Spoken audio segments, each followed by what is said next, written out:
Good evening, everyone, and welcome to the 40k Fireside Podcast.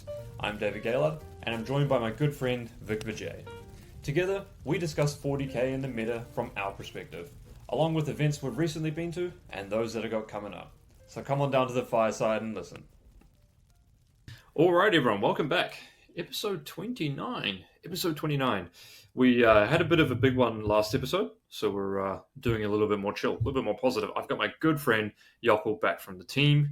He is kind enough to join me in Vic's absence. Vic is over in India right now, but Jokull is kind enough to join me to do a little bit of a tier list. I know they're kind of flavor of the month at the moment, but we wanted to actually have a good amount of reps under our belts. I mean, between us, Jokull and I, we've probably got 30 games of 10th played already, and then we've got all of our teammates input and stuff like that as well, so should be a pretty cohesive look into 10th edition. But we're going to be chatting here today about a tier list from a singles perspective. Now, there is a caveat that a lot of my team, or our team, Team Ignite, has WTC players on it. So we're just going to be chatting about singles today. And if there is, we can't go into too many deep specifics about lists perhaps. But I think, for the time being, until we get an FAQ that is going to address things, it's pretty much everyone's kind of figured out what the top sort of things are. So there's not going to be too many glowing and stabbing hot takes. But without further ado, Jokull, how you doing? It's good to have you on here. I'm doing great. Looking forward to this. Should be a fun evening. And just before this, Jokull and I just got finished playing a game as well. So absolutely smashed. Oh my god, my biggest loss of 10th so far. Jokull also smashed me before anyway, so don't worry about it. Alright, cool. So instead of doing the S, A, B, C, D tier, I thought it'd be a bit more interesting and a bit more tangible, perhaps, to break it down into this tier list. So at the top, with the best in descending order, we've got hope they're a new player. So you get to the table and your opponent's army is so strong, you just hope they're completely new. And then the next one is winning super majors. So winning, tournaments of 200 people with, top players in attendance.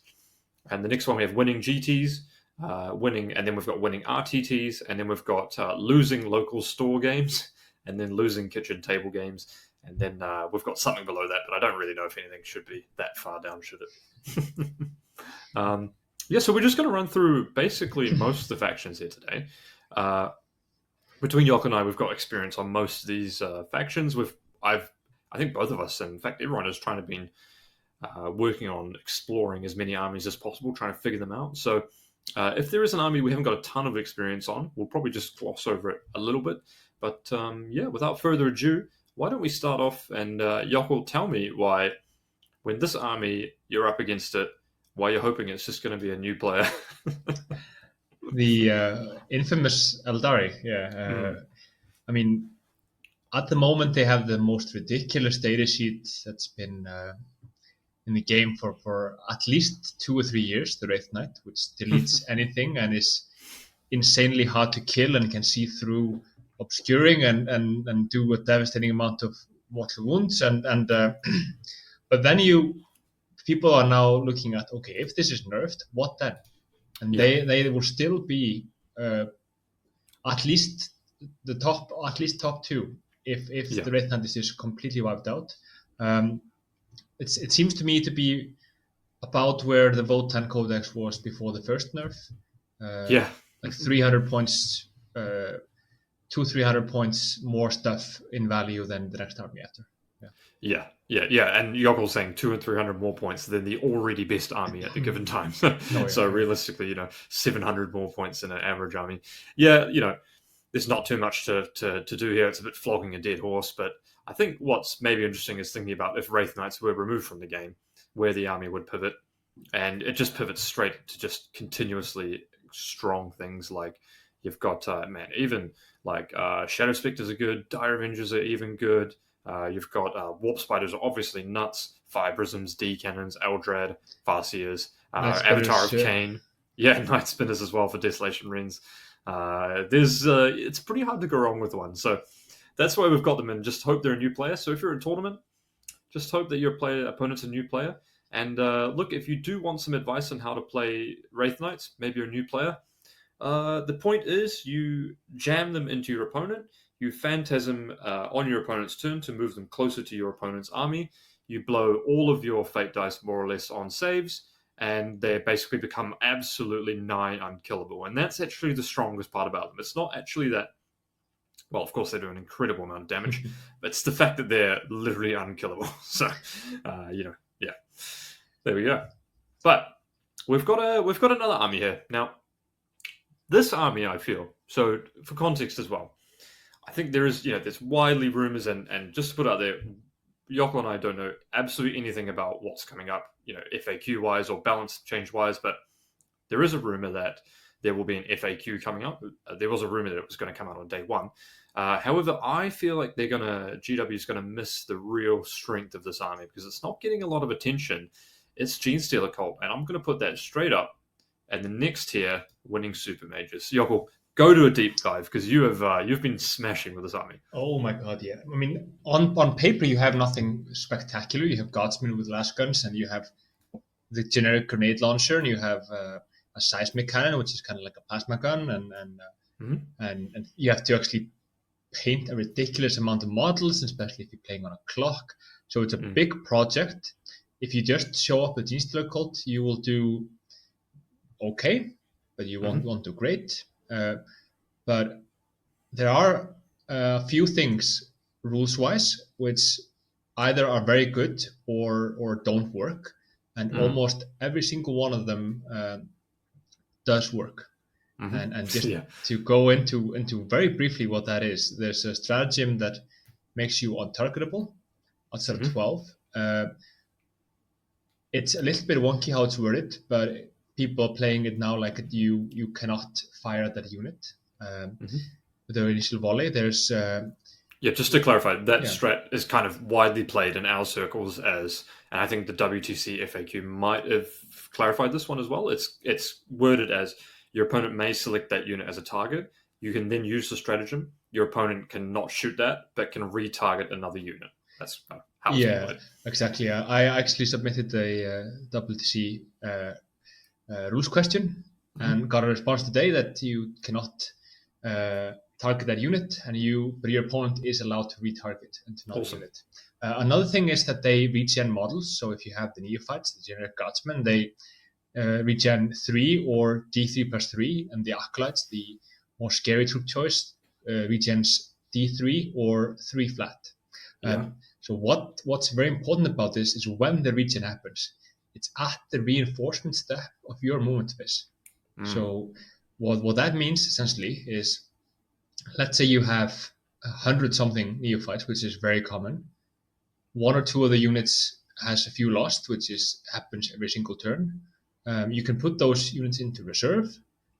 Deep strike 9 inches away, and if you put the heavy weapon as close to your opponent as possible, it's going to be a 5-inch charge.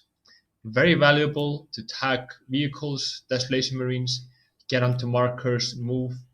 You can do that with 2 squads immediately. Another thing is with the acolytes, if they come in from deep strike and are overwatched, they can often immediately regen 3 models even closer. Yeah, so you could be once away.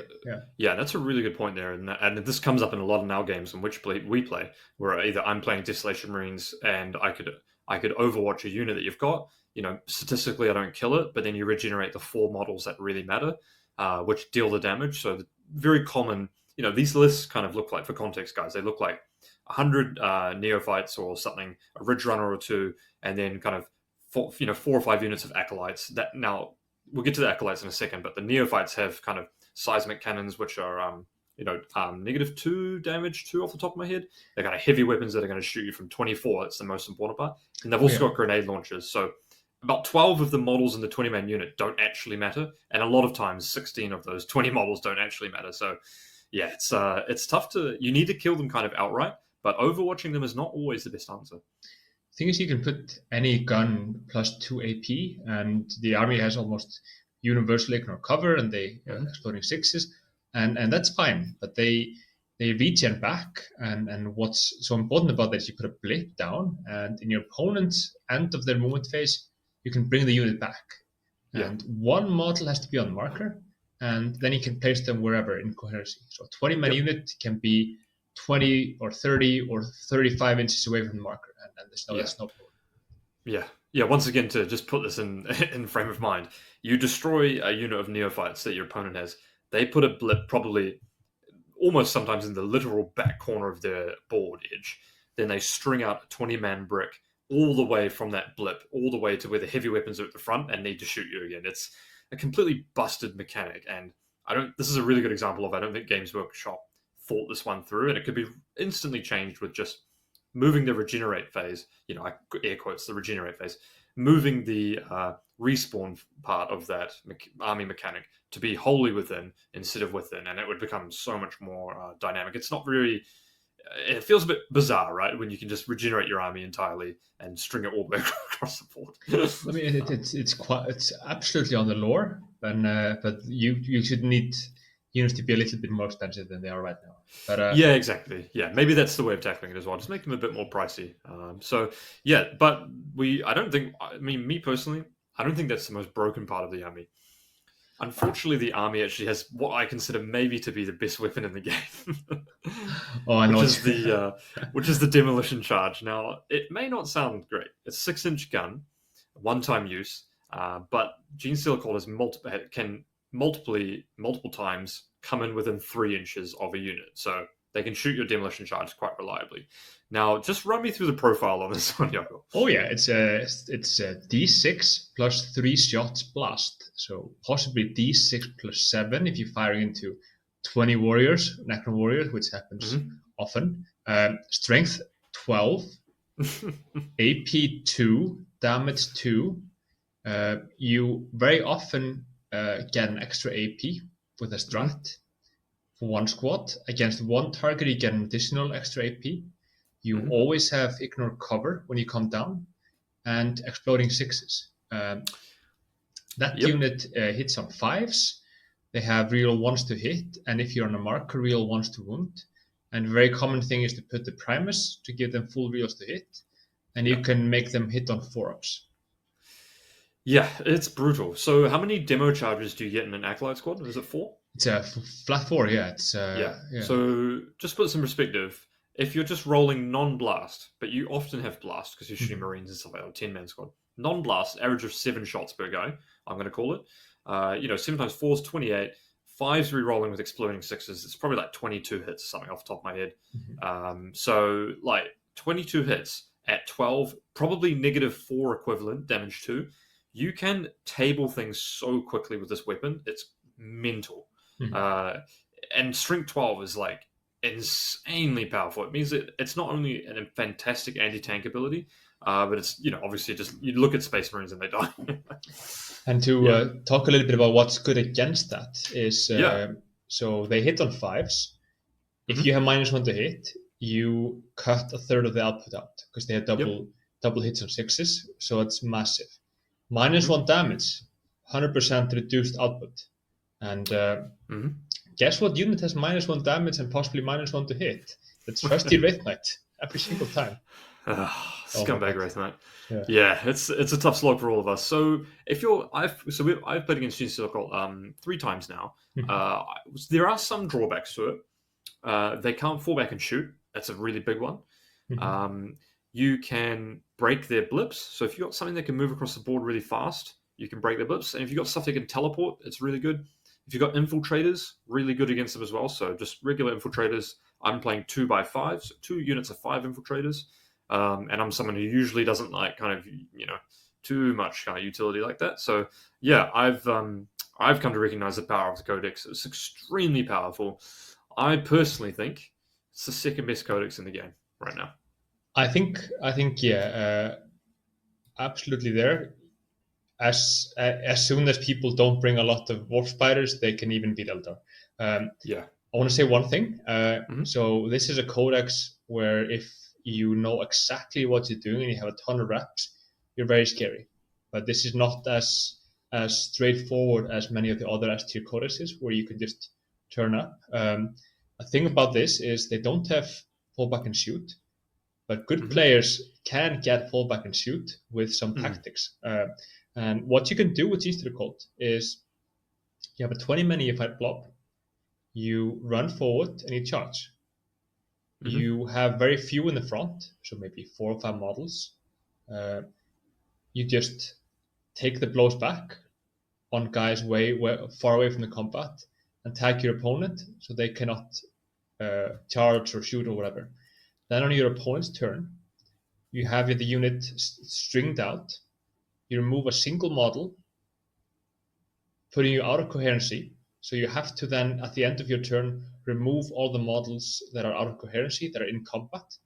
So then it's your turn. You get 4 to 6 guys back, and you're now not in combat. So you can do that if you have. But that's the thing. You don't have a lot of time during a 3-hour game. You can do these sorts of things if you have the reps and practice on GSC. For sure. Even if you have reps, this army is extremely difficult to play on the clock. So it's going to be interesting to see how it goes going forward, but really powerful. You need to be considering this if you are going to be going to a tournament in the next couple of days or the next couple of weeks, provided there's no FAQ coming out. Very, very difficult to prevent this army from scoring as well. Blast. Oh, I will say Blast is extremely good against this army.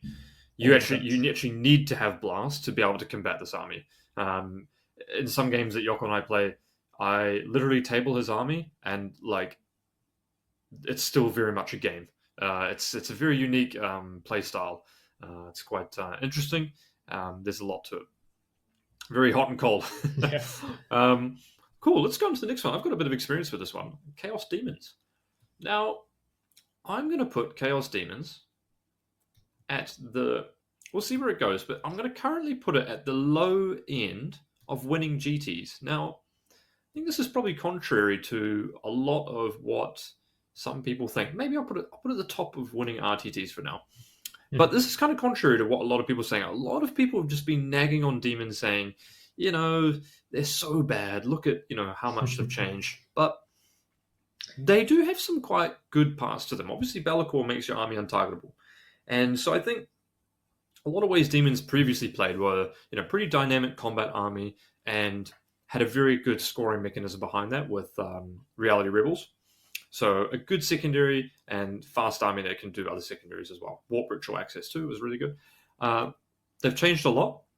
Now Demons have some really powerful things going for them.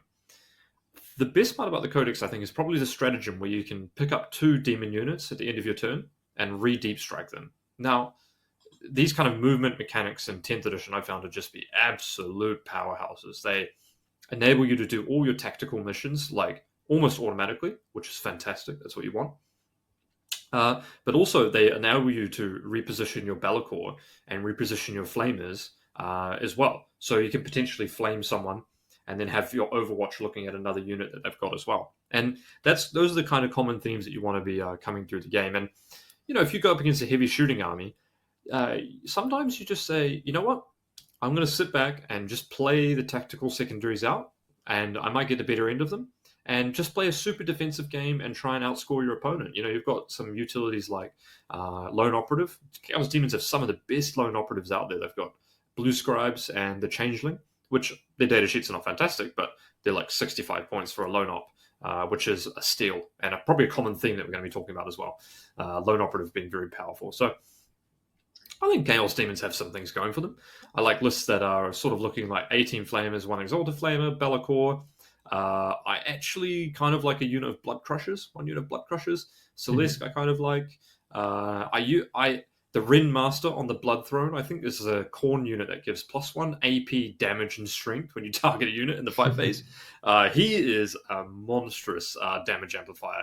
And actually he makes some of your units like Blood Crushers or even Blood Leaders not terrible. You can get high devastating wounds if you put the Blood Master in there.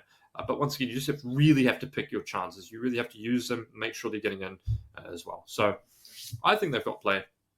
I've got one comment on them. They kind of remind me of World of Warcraft vanilla druids, So a lot of different things that they do, okay, but not as well as the S tier codex that does that just completely better. I think the 18-inch untargetable one's a good example, right? Because some armies just get, like Genestealer Cult, either have Lone Operative or you can't target them outside 12 inches, which is miles better because you're only going to want to put them on key units, or Thousand Suns maybe have that for a couple of units as well. Well, just the Space Marine Castle, and I guess, I mean, them being able to come up with 3 deep strike and going back into reserves, exactly like GSE, but GSE just kind of does that playstyle better. I mean, I think it seems to me that you have to start the list with, okay, I'm going to be taking Be'lakor, and how am I going to make this work?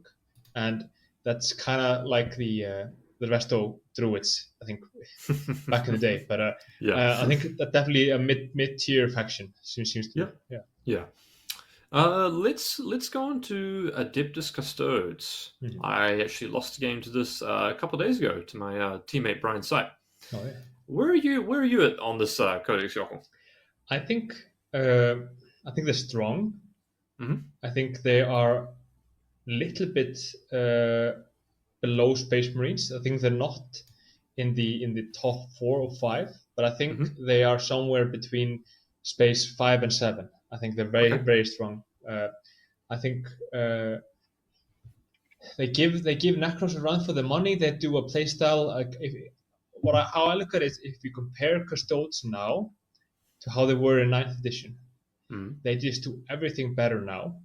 And I mean, a lot of factions lost speed and lost this and that, but Custodes just do so many things so well. Having OPSEC 3, fantastic. Getting advanced on charge, so important. Yep. They've also got Resurrector Model with the Wardens, and then they've got kind of Deep Strike native abilities as well with Terminators, so that can provide you the ability to do secondaries a bit easier as well. You know, to start in Deep Strike or something. You know, you draw Investigate signals. Obviously, if you're playing for singles, I believe you can soup Agents of the Imperium into Custodes as well, right? So you've got access to your Exaction squads, which are just 35.5 man squad. I love them personally. I think they're really good to run 2 of, especially if you're doing the secondaries. The Warden Drix are super hard to kill. You know, you need to be smart on when you pop your 4 Feel No Pain, but they do a reasonable amount of damage in combat. But they can also, you also gum your opponent up in combat, and a lot of armies have lost that fall back and shoot abilities as well. So having a native 2-up save really helpful as well in the meta right now. So tanky, especially on some of the dense boards that people are talking about at the moment with a lot of terrain. I think they'll do very well.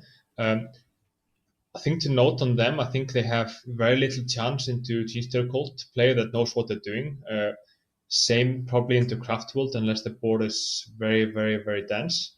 It seems to me that their weakness is the secondaries, but they are probably one of the best primary game factions in the game, I think.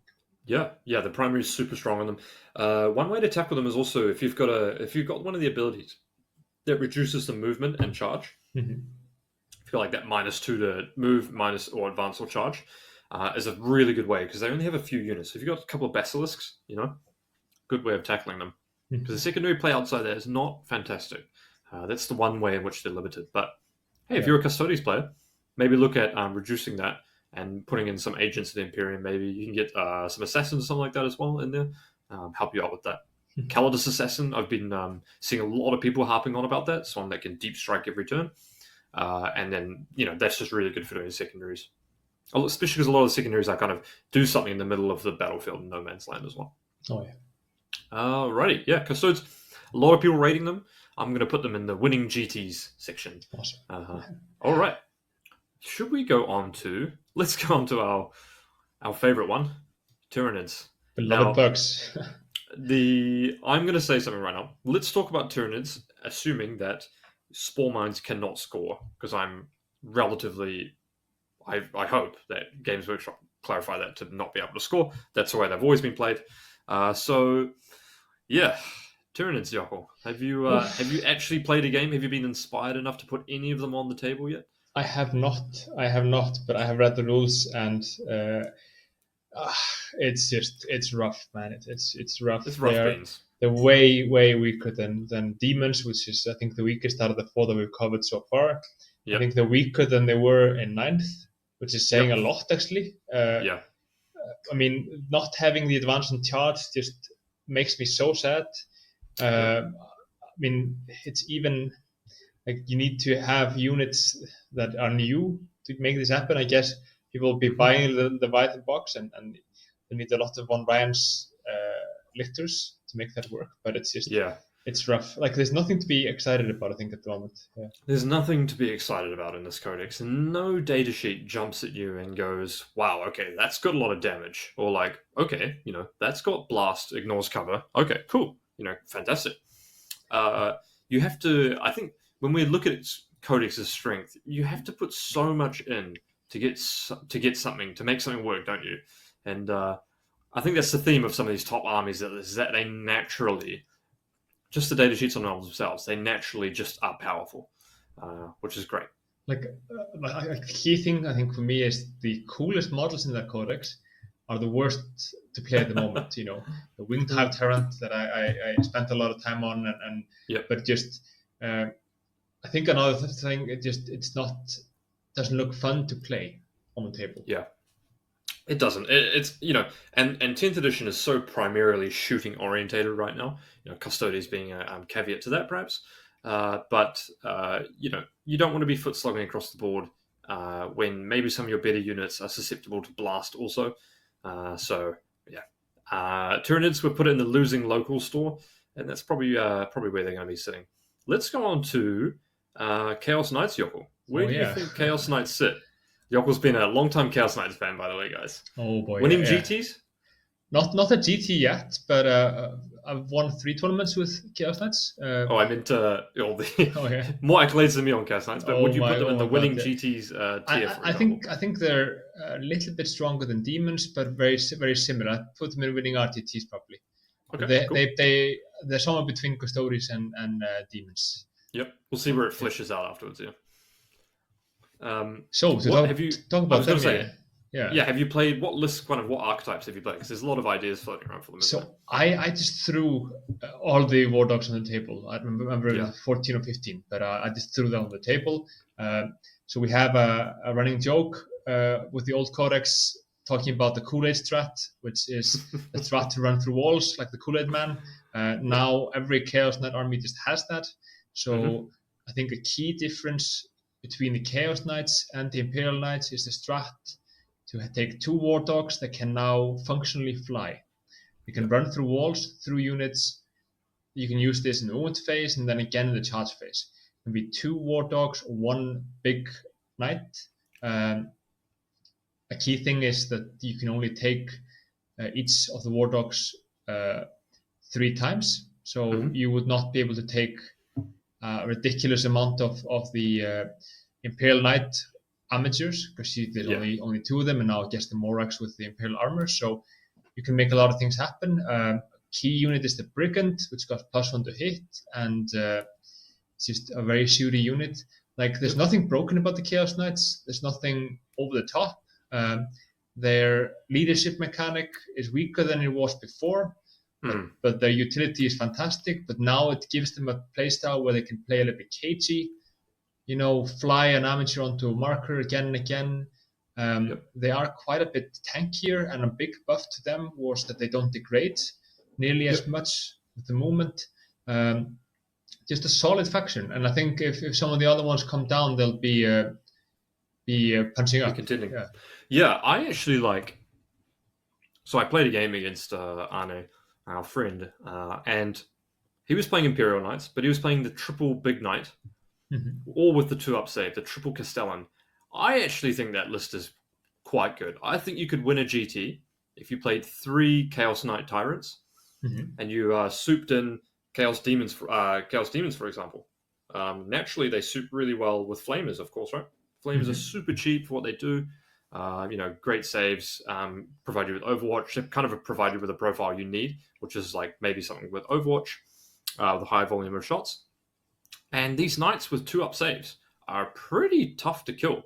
When I was playing Deathwatch, I could only kill like 1 big knight, and then I almost down the second one, but I had to I got a little bit lucky as well, but realistically, I was kind of losing that side of the game. So, knights are pretty terrain dependent, and we'll have to see how towering kind of plays out. But I think, if you took 3 big knights, all with the 2-up save, the 2-up save is crucial. That's the only reason why the 3 big knight list is good. And the 3 tyrants are all shooting knights, by the way. That's the key reason, because you basically get cover for free. So you sit in a 1-up base save, more or less. and then there's actually an enhancement to ignore one AP on one of the knights too. So pretty sick. And the big knights you can also move through walls. So to my knowledge, they also deny deep strike from 12. Am I correct? Yeah. Which is pretty relevant against the aforementioned Mr. Colties. So one thing that I keep looking at with Chaos Knights is versus the Imperial Knights, and speak no more. Let's go on to Imperial Knights. Where are we putting them? Are they just strictly better than the Chaos Knights? I think they are a step below Custodes. I think they're better than Chaos Knights. But right in front of the Chaos Knights. Yeah. But in the winning GTs, I'd say I think the Imperial Knights are good enough for that. But like, I look at the Chaos Knights and the Imperial Knights. The Imperial Knights don't have the leadership shenanigans, which is not massive. If you are taking the big knights, which some people are doing, because towering is ridiculously strong, you get reroll ones to hit and wound. Yep, just army-wide reroll ones to hit and wound. Army-wide. So much more consistent. And the thing is also you get 6 up, feel no pain.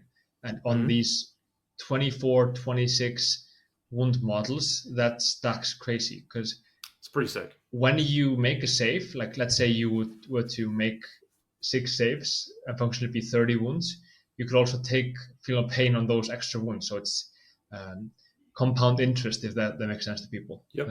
But, so I look at Chaos Knights and Imperial Knights, and I think if you're not using the go through walls stratagem, you might just as well take the real ones to hit and wound and the feel no pain. Yeah, I completely agree. And Castellans there, which is what we're chatting about. And if you kill the enemy warlord, as I discovered, you get a 5-up feel no pain, which is even better. And you can soup in Agents of the Imperium, so you could play your Caldus Assassin, or you could play your Exaction Squad, or something like that too, right? Yeah. So yeah, Imperial Knights and Chaos Knights. I haven't looked at the kind of 13-knight Freeblade kind of list, but I personally think the 2-up save knights are so much better than the 3-up save knights. Oftentimes because you're taking half the damage against like AP1, for example. So yeah, I love the shooting like 2 Castellans and something else is really good. And you can play so aggressively with them because your save profile is so good. Push into ruins, look over, towering, shoot, and they have some pretty good guns considering you get to reroll ones to hit and wound. The big knights, man, they get things done. Oh my god. Yeah. Oof, the Tyrant is just so killy. Holy shit. Yeah. You can take Mysterious Guardians as well. Is it called? I think it's called Mysterious something, which is you can teleport your knight, which I don't really understand how that's mysterious, but apparently the knight can disappear and come back, which is actually super good as well. Rapid ingress. Oh my god! You put him into reserves, rapid ingress immediately, and just get things done. Yeah. So knight's looking good. Alrighty, should we go on with maybe another one of the lower ones, Drukhari? Where are we putting Drukhari? I feel like Drukhari is like the head of Tyranids, that's for sure. It's definitely head of Tyranids. Winning RTTs, I think it's winning RTTs. I think it's in the lower end of that, probably. I haven't got too much personal experience with Drukhari, but there's a bunch of reasons why they struggle in the meta. Melee hits so weak, and if you run up against, say you're playing a GT and you just run into Imperial Knights, you're like, well, either my list has 20 Dark Lances in it, and there's a chance I could win this, or I've just lost to something because I'm playing 20 Dark Lances. So, in a really rough spot, the fact that their output profiles are so skewed one way in terms of you need to either have anti-tank or no anti-tank and trying to dodge stuff like that puts them in a really tough spot. Overwatch is obviously brutal for them, and kind of armies like this are just struggling with the levels of indirect in the game, I think, right now as well. I think I would say they're about the same tier as Tyranids, stronger than Tyranids, but in the same tier. I feel like I think they're a step below Chaos Knights and Chaos Demons. So I think to Warhammer Fest, I played against an Aeldari opponent, super lovely guy, playing my old Death Watch, and I just popped 2 Metoclades and shot my Desperators into the Hellions and blast and just like plowed 400 points off the table, and it's game over. Like, auto moment Desperators end the game against Drukhari immediately. It's not even a game, and look, I'll let you guys know in advance. I'm playing Oath of Moments Desolators right now, as Jokull has experienced, and they are brutal. Oath of Moment Desolators. Well, let's just go on to Space Marines, right? Yeah, Talk no more. Space Marines. I'm going to put them at the winning super major level. I think that's I fair. personally don't think Space Marines are as strong as Gene Stealer Cult. There might be one chapter that you could argue is better than Gene Stealer Cult, maybe. But I think Gene Stealer Cult are the one faction that have a great game into both Custodes, Imperial Knights, and Chaos Knights, where the Space Marine chapters might struggle a little bit. So I think Gene Stealer Cult are very, very good against everything in the field, whereas Space Marines are a little bit skewed, and they're because they're not skewed one direction, have to consider multiple damage profile outputs. So that's the disadvantage they have compared to Gene Stealer Cult, but obviously they have Desolation Marines as well. I agree with you there. I think GSC have better scoring and about the same killing power. So I think all things even, I think you have to be more careful about playing Space Marines, where you put things and how you maneuver, and it's less forgiving than Gene Stealer Cult. And I think, but yeah, it's an extremely strong faction, and I think barring everything except Necrons, GSC, and Eldar, there's not much resistance though. Although Imperial Knights on certain tables can make things happen. Same with Custodes, but I think Marines are more consistent than the Knights and Custodes. So what kind of factions are we talking about here? Well, me personally, I've been playing a lot of Deathwatch. I think Deathwatch is probably the best Marine faction, mainly because their stratagems are just insanely good. Their stratagems really just are a cut above the Marine stratagems. Some of the best ones are Teleportarium, which is just broken, man. I mean, it's at the end of your movement, end of your opponent's fight phase. Yeah. You can pick up to one Astartes infantry, which, as you guessed it, is probably your Desolation Marines. Or you can pick up to 2 kill teams. So what you can do is you can actually have a captain in your... I'm playing a captain, and he can join the Deathwatch veterans, because he can join the Vanguard veterans, and if you could normally join that, join those guys. So you can pick that unit up for free, and then you can pick up... you can use the strat and actually pay for it, and you can pick up 3 units which actually have really good shooting as well. So let's say, for example, let's say you've gone second. On your first turn, you can put up to 3 units into Deep Strike and then teleport back down on your first turn, because you need to come back down in your next reinforcements phase. That's really powerful. Then they've got strats like, I believe it's called Kraken Round, which is 6 inches of range and +1 AP. That's fantastic, because some of your best guns are going to be maybe your Desolation Marines, +1 AP, ignores cover natively because you're standing still, or your Frag Cannon, which I found to be absolutely fantastic. It means you can deep strike a unit of 10 veterans and then use that stratagem, and you get each Frag Cannon gets 2d3 shots, blast. So if you're shooting a 20-man Neophyte squad, wiped off the board, easy. Or you're shooting Necron Warriors, you're at AP2, and if you've got a speeder, you can shoot a speeder first, then you get ignores cover because your blast weapon and +1 to hit. So you're hitting on 3s, and if you're against Necrons, you're all re-rolling all hits. So pretty potent as well. Yeah, they're really, really strong. There's not... Yeah, I mean, Desolation Marines with Oath of Moments, you don't get 2 Oath of Moments, but you're not paying 300 points for Gilliman on the other hand too, which means you get a lot more stuff. I think I was playing about 80 infantry almost in my list. Once per game. Yeah. And once per game is sometimes all you need, right? And a lot of Warhammer games come down to getting an advantage early, maybe, and letting that snowball, or having one big turn where you need to use it. I found that to be just as powerful. Not to say that, the vanilla Marines are not powerful, right? Like Ultramarines and with Gilliman, super strong. You've got Dark Angels, which are also pretty strong as well. But the backbone of these armies is Oath of Moments and Desolation Marines. They have the ability to, just shoot at Wardens on turn 1. And if your ruins are 6 inches tall, you can get Plunging Fire on your Vengors, and that's AP2 ignore cover. And, AP2 ignore cover damage 2 is actually good enough to kill Wardens. Or if you force a Feel No Pain, 4-up Feel No Pain, 1-time use they have, that's what you get. So even Desolation Marines can, attrition down things like Warden Bricks, which is, one of the tankiest things in the game, really. looks to me that also just that what seems to be more fun to play. Like you're not just going off the untargetable thing. You actually have movement, and you have teleports, and you have some combat even, and it's all in on the Death Watch. I have to say, it's definitely like it's a codex of haves and have-nots. I guess with some things like the Blood Angels really getting the short end of the stick, but. A fun codex, but they are fragile. They are still Marines. Yep. You have to protect them. You have to get value, and you can't get bogged down. I think it's very important. Yeah. No, you can't. Yeah. So I think you've summed up well why Deathwatch is what I think is the best one, because it gives you the tools to make sure you're getting the punch, make sure that you're getting the first hit, so that you're not trading down all the time. Armor of Contempt is super good too. You wouldn't think so, but if you're in cover, Armor of Contempt against AP2, you take 3 ups. So it's so good. Oh my god. Pretty good. One thing I want to mention is we played 2 games so far. Marines and GSE. End of my turn 1, and end of your turn 1, David.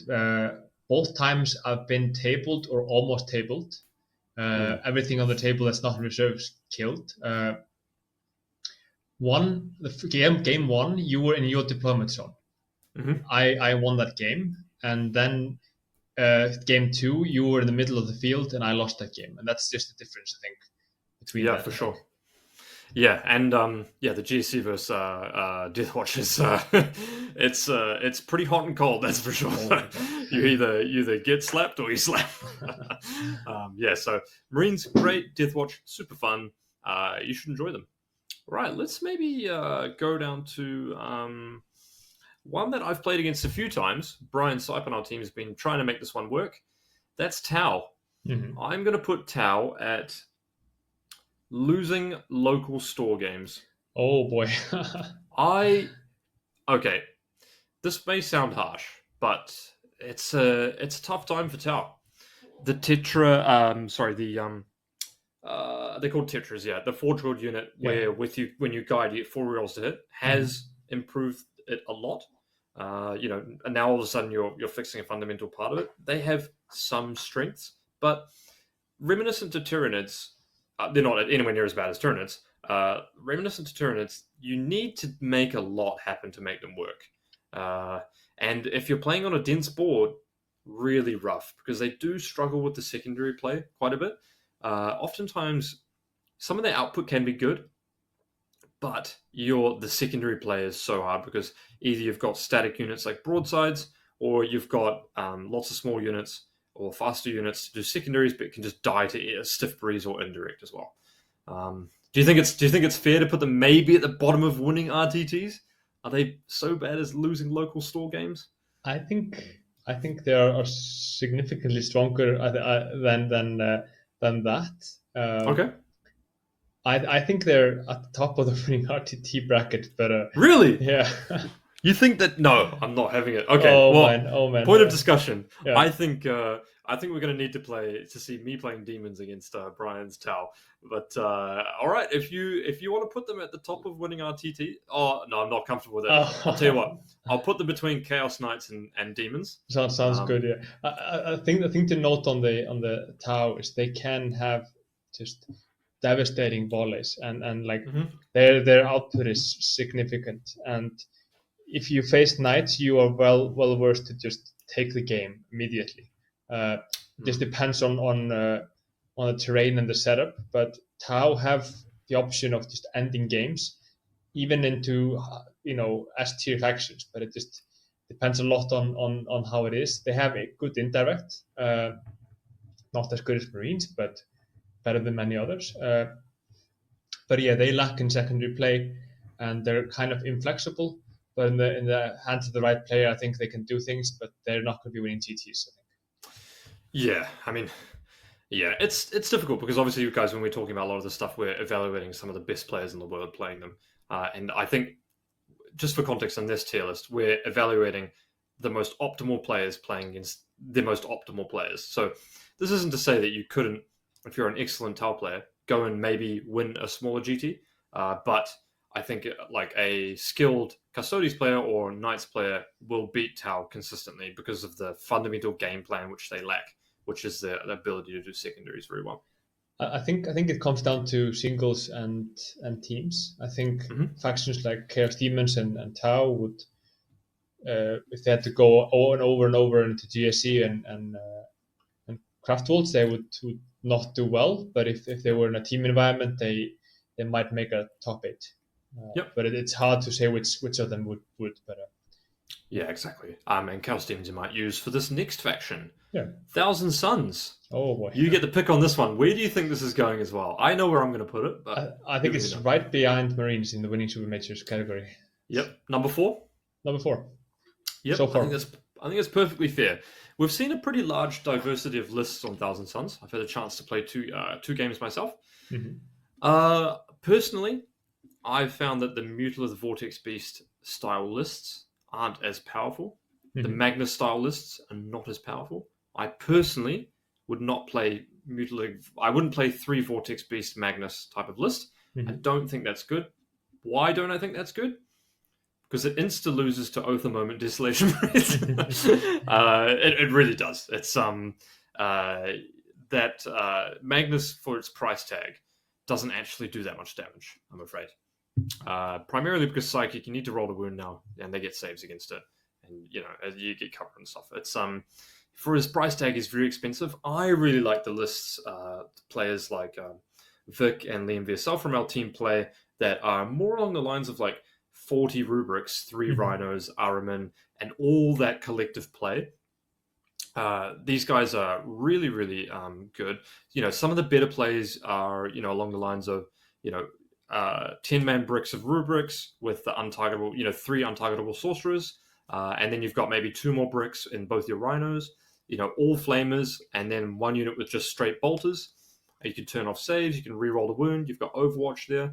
And playing it more as like a primary denial, all-rounded utility list rather than just trying to head bash people with data sheets. I think that's personally the strong way to play it. Actually, with Demons, they've become even better, I think, as well.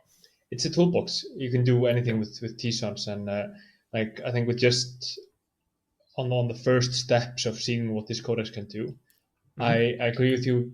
I mean, the Mutilith Vortex Beasts are good, but they're clunky. And into Eldar and into GSE, they will not do as well.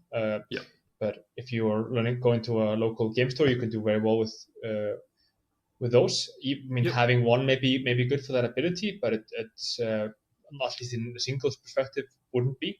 But I think this is something that if you go into a super major and you want to do well, you need to have practice against T-Stars. Yes, for sure. And I think, the Vortex Beast is a really good example of when you come against a great player, they will immediately evaluate the weakness in a unit like that. It's big, it's static, doesn't do a whole lot. Okay, it has a great toughness to wounds to save profile. It doesn't do a ton. It's got, a good anti-tank weapon if you shoot it, and it hits.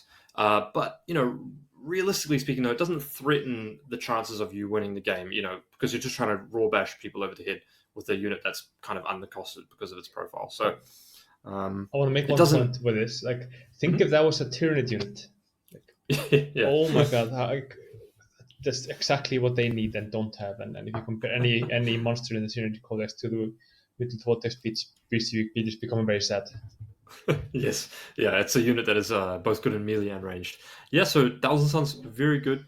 Does require a good pilot on it, I think, as well. And I think the scariest pilots are people that are playing those MSU lists. Particularly if you're like a Marine player, GSC player, or maybe even a Craft World player, right? You're kind of like, oh man, what is kind of going on here? Because all of a sudden, flamers, board control, you can't necessarily flip objectives on them, etc. Really, really strong. I think that Games Workshop is going to miss nerfing this faction. I think historically they've been quite poor at nerfing armies like Thousand Suns and Gene Steelcop. I think they've gone under the radar a lot of times.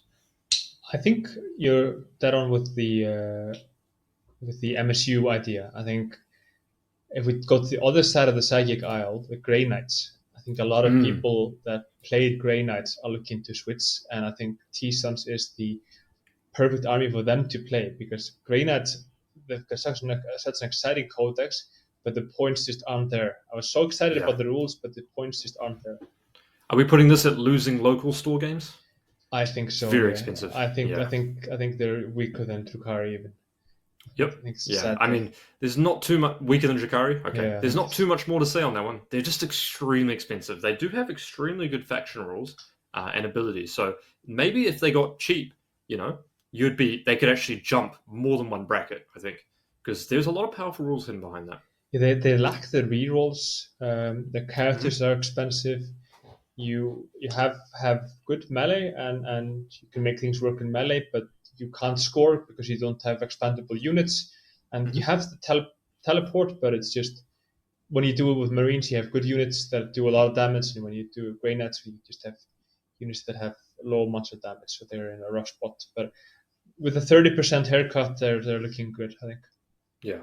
All right, on to the next one, the mighty Necrons. Now, I think in circles, there's been some great players. Also, there's been some average Joes. I've gotten mixed sentiment on this one, and I've played 2 games with them, so it's definitely an army I was looking into. What are your kind of thoughts about where Necrons are sitting? Are we putting them above Custodes? Or are we putting them 100%? 100%? Yeah, absolutely. Winning Super Major or winning GTs? Winning Super Major, I think. Wow.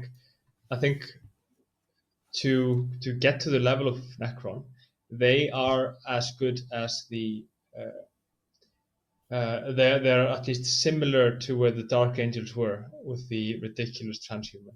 Like, they are so tanky, they're so good at scoring, they come back, they do the missions so well.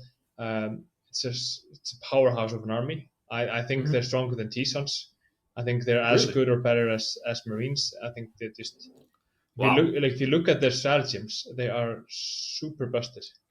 Their stratagems are good. I'm not comfortable putting them at T-Sons level. I found there's a couple of flaws with Necrons. Mm-hmm. One of them is that some of their core characters don't have the lone operative keyword. So I'm thinking the Canoptic Reanimator is definitely one of those. You can just shoot the Canoptic Reanimator with either direct shots or with indirect, which does reduce the regenerating quite a bit. And then I've actually found that the Necron output is quite low. Obviously, it'd be busted if it had insane output scoring and damage, but and defensive profiles. But I found them that, typically, guys, these builds look like, 2-ish, 3-ish bricks, Necron warriors. If you're playing warriors, kind of Ghost Arcs, Canoptic Reanimators, it's kind of difficult to kill them through a single phase because they have either, if you're playing Illuminar Saracen, you get to reduce incoming AP by 1, and then you get a 5-up Feel No Pain. So the bricks are tough to kill, but I think this is Codex, because it lacks the damage, is actually going to struggle as players get more play into it. So with the Reanimator, I think what good players that I play against have been doing is they string the units back. Mm-hmm. So you have a ball of maybe 15, and then you have 5 that string back. So the Reanimator is behind the wall in their deployment zone with obscuring. Obviously, towering is scary, but if there's no towering, then that's fine. Mm-hmm. Their regen is still very good, even if you lose the Reanimator, but it's not as busted as it is with it. So I think the Hex Mark give them a lot of play. I think being able to fire back when people fire at you is important. But I think they just need to test out more units and find the damage source. There are some damage sources in there. Locust Destroyers, the Locust Heavy Destroyers are actually quite cheap for how good they are. Yeah. An anti-tank profile in there. I do quite like the Lich Guard. I feel like that's maybe the way to build them a little bit better. And then the Illuminar series with them, reducing the AP and a bonus AP, and then there's a strat, I think, also for additional strength and AP in combat. They're definitely good. You can definitely catch people off guard, but I think, do I see Necrons beating that T-Sun, Space Marines, Gene Stealer Cult, or Craft Worlds on equal player skill parity with practiced games? I don't think so. I think T-Suns have got, the ability to turn off armor saves is brutal against Necrons. Space Marines have, for example, Deathwatch have great blast, ignore cover AP2 damage to, which is kind of exactly what you want into Necrons. And then Gene Steel Cult obviously have demolition charges, which are pretty much lights out for that faction. So I think if we talk about like an average player going to a GT, I think if you had any faction except Eldar, and then Necrons, I would put my money on the Necron player, I have to say. If you just run onto the markers, score the points, and just go for that. But if we're talking about the top 10 in the world, and one of them had Necrons, I think they have a lot of good matchups, but not... I think they lose to GSE, I think they lose to Craftworlds, but after that, I think they have a game. Okay, there we go. All super competitive, and it's a common theme, right? In the winning super majors category, that's all quite competitive there as well. Oh yeah. So next up, we've covered that one. Chaos Space Marines. Oh yeah, yeah. What are we thinking here? Better than Tau for sure, right? Better than Tau. I think they're better than the Knights. Chaos Knights.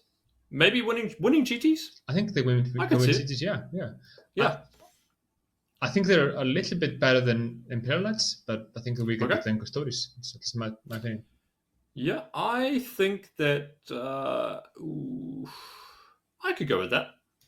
They have some good tricks. They have some ridiculous damage. The damage, so commonly these guys are playing lists like 3 units of Obliterators, and then you've got the, what's the guy's name again? He's the... Abaddon.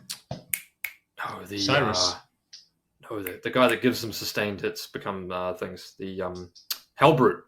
Oh yeah, you like Hellbrute, don't you? Yeah, the Hellbrute, which provides an aura of basically like you explode on 5s and auto wound and stuff like that. Abaddon gives you a whole army 4 rerolls to hit and stuff. So they're actually more brutal shooting castle army. Obliterators can be indirect for 1 turn, which is fantastic because they natively deep strike as well and shoot 24 inches. They've also got a strat for untargetable outside of 12, which is really powerful as well. Oblits are really tanky as well. I think they have a 2-up save off the top of my head. And, you're getting cover basically all the time. So 2-up and cover. They're quite high toughness and wounds as well. So, yeah, Chaos Space Marines. I know a couple of people on our team have been really enjoying them. They're definitely a, top 8 competitive faction. I think, sitting around that 7, 8, 9 mark, depending on where you sit on the fence. They seem a step below T-Sons to me. I think T-Sons do everything they do just a little bit better. There's the flexibility because they can interact every turn, not just once. But if we look at some dense boards, I think Chaos Space Marines will do very well. Same with Custodes. But I think Custodes are also just a little bit above them. They're a bit more consistent, aren't they? Yeah, durability and flexibility. And I think absolutely. They've got a bit more explosiveness and Adeptus Custodes, I think, as well. Yeah. All right, back down to the garbage tier. Now, the battle for the last spot. Admech or Tyranids? Admech have surely got to be better than Tyranids, right? I don't actually know. They're both pretty bad. They're both... Actually, I think Admech are worse, maybe. I think Admech are the worst faction in the game currently. I'm sorry. Yeah, they're terrible. They have a terrible army faction. Their units are pointed ridiculously awful. I don't know what Games Workshop thinking. We'll cover on that one. But I guess there's another contender. Death Guard. Could you... If both of us had played 5 games with Admech and Death Guard, who do you think would win? Who is playing which faction? I'll play Admech because I played him for a long time. I think you probably lose even with that. Oh boy! All right, Admech worse than Death Guard. It's a tough competition down here at the bottom ranks, but that's where it's going to sit. Going up a little bit more. Let's talk about Guard. Yeah, I think this faction is one of the most boring factions in the game. All of a sudden, I'm going to put it above Tau. That seems right, yeah. Above Tau. Unfortunately, Games Workshop has made the most boring profiles in Guard the best. You can play 6 Manticores. If you can't play 6 Manticores, you can play 3 Basilisk, 3 Manticores, 3 Medusa, 3 Oshaka Carriages, Leontis, Ursula Creed, 20 guys, and then you can fit some stuff in the sides there. And that's kind of your game plan. You are going to indirect your opponent off the board. This army really struggles in that kind of build against armies that have like a single lone operative, or they have like untargetable outside of 12 or untargetable outside of 18. I don't really know how you're going to compete with that, which is the biggest flaw in this army, which I think would lead you to playing a more rounded list. I actually think the Trojan support vehicle with the Rogel Dawn is maybe workable as well. Obviously, you want to play like 9 Scout Sentinels in there as well, guys. So, yeah. It's sad days for Guard. They've gone from something it's close and dear to my heart to the worst possible game plan ever. I mean, won't that just be a fun way to spend £1,000 and a few weeks to paint, like getting 3 of every single indirect tank and then showing up, and like how do you even deploy that, and like what if you go second, and like how you can score any points, and like it's yeah. I don't think anyone at that table is going to be having fun. oh my god. Yeah. Okay, on to Sisters of Battle. I must confess, I haven't been hearing many good things. I haven't heard a lot of good stuff here. Yeah, they are struggling. They are I think they're a step above Grey Knights. I think they're about as strong as Drukari is. I think they're below Demons. First thing is this: they get absolutely rinsed by indirect. Yeah, horribly rinsed. Just super prevalent. Their units are low output, just across the board. Except the, I guess you could say the. Oh boy, what are the Changewood sisters called? Repentia. Repentia, yeah. There is the Exorcist indirect, and then you have the Triumph of Saint Catherine. It's not a bad combo. Basically, what she does is she lets you turn miracle dice into 6s, and you now have a ton of miracle dice. That's the one thing. So you have miracle dice, and what you can do is you can overwatch and auto 6 a bunch of things. You can make very consistent indirect, which is good, but you still only get 3 tanks, and the output isn't high enough for your opponent's indirect to be actually just so much better against your army. That's quite expensive and fragile. Yeah, absolutely, and they don't hold markers well, so it's a sad day for the sisters at the moment. Sad day for the sisters. Getting better with orcs. Where are we placing orcs? Above demons? I don't have a ton of experience, but I haven't been hearing great words from the front lines either. I think they're about as strong as demons, maybe. They have a lot of units. I mean, combat is just not as good as it was, and their shooting isn't great. I think it just depends a lot on the mission. So you have a deployment where you can't infiltrate or scout move. That won't be good for the orcs. Another thing is command reroll is now much more expensive. But it just depends. In melee, it's just a bit awkward. They have some damage dealers in melee, so it's at least something. Yeah, and they have some quite tanky units as well. Some very notoriously tanky units. So yeah, that's where we're looking. I think, let's just say, for example, we're looking at the tier list now. We get rid of Aeldari, and then we take the top 4 and put, haircut the top 4. I think we'd be looking at, and then we, raise the top 3. Admech and Death Guard. You could play that army with 2,400 points, probably, right? Yeah. That's fine. Tyranids probably 2,400 too. I don't know if we're that far off a decent meta here, but it does worry me that there's quite a bit of nuance in balancing some of these very strong factions that I think is going to be potentially overlooked. But that's been the tier list. Now, it's not to say that you can't go and win an RTT with Tyranids. You can definitely do that. You can go and win an RTT with Drukari for sure. But all the relative stack, I think there's a pretty sizable gap between everyone and Aeldari, but the gap is reasonably similar between GSC, Space Marines, Thousand Suns, and Necrons. I think you could argue that I think GSC and Space Marines are a little bit in their own in that. I think they're a cut above T-Suns and Necrons, but those are all in the same kind of ballpark. You could win a Super Mage with them. Winning GTs, you could definitely win a GT with Custodes, Chaos Space Marines as well. I think, trying to think if we've put Chaos Space Marines a little bit too high here, but I'm going to put Imperial Knights ahead of Chaos Space Marines, actually. I think it's a fair thing. And if I just run through very briefly before we continue with it, we have Eldar, then a tier above S tier. I guess we would have GSC, Space Marines, T-Suns, and Necrons in the S tier. Custodes, then Imperial Knights, and then Chaos Space Marines in the A tier. Chaos Knights, Guard, Tau, Orcs, and Demons in the B tier. and then Drukari, Sisters, Grey Knights, Tyranids, Death Guard, and finally Admech in the C tier. So I guess the philosophical discussion: how many points of Adeptus Mechanicus would you need to beat Craft Worlds? Could you beat them with 4,000 points? Probably not. I think if you play 3 Wraith Knights, it might even be a game against 3,000 or 4,000 points. I think 3,000 points would not win against Craft World. No way. 3,000 points, no way. Yeah. 4,000, I still don't think would win. That's the world we live in, Admech brothers and sisters. They are sitting in my bottom shelf, doing nothing. And they'll probably continue to stay that way. Sad for our friends. This has been the tier list. I think it's pretty refined at this point. We've got a lot of information going into this one, and we're lucky to do it late, whereas some people do it a little bit too early. But hopefully you guys have learned something. Maybe if you're going to a GT soon, consider what might be good against some of the top armies like we mentioned. I think Blast is one of the very good takeaways. I always look for what Blast weapons units have now, because it's just such a strong and prevalent mechanic. What about you, Jokull? What's the one big takeaway? I agree with you there. I'm currently painting 16 grenade launchers for my GSE army, and I'm not looking at any flamers. But I'm just excited about a lot of these B tier codexes.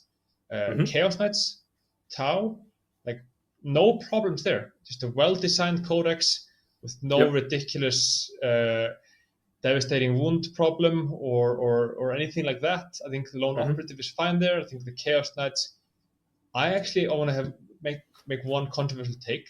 I think towering is fine. I think that's just people being a little bit sensitive towards the unknown. But I think the Tyrant, I think it's just balanced. I think everything except the Wraith Knight is just completely fine, and people are blowing that out of proportion.